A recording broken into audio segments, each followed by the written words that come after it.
que les indigènes possèdent des notions de la Trinité, du péché originel et d'un Rédempteur à venir.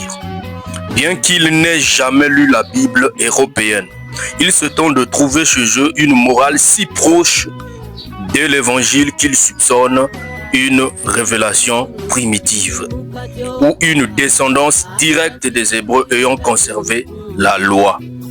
Les recherches de Giovanni Cavazzi au XVIIe siècle.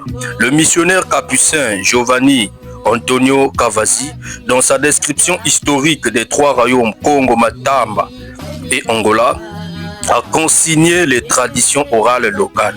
La source historique Descrizione de Tre Regni Congo, Matamba et Angola, 1687.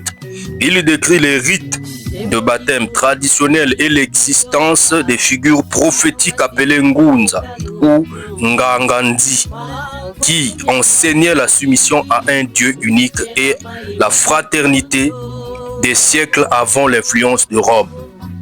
Cela prouve que le terrain spirituel était déjà hébraïque, christique, et que le christianisme européen n'a fait que plaquer ses propres noms sur les réalités déjà vécues par les Congo. Écoutons également les propos de Olfer Dapper au XVIIe siècle.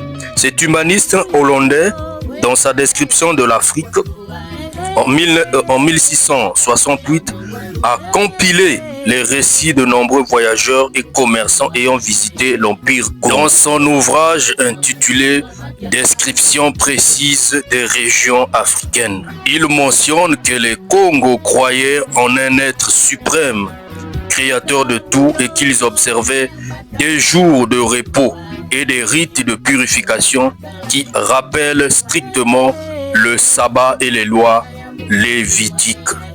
Je suis Manangoya Gérard, le grand phénix de Caen.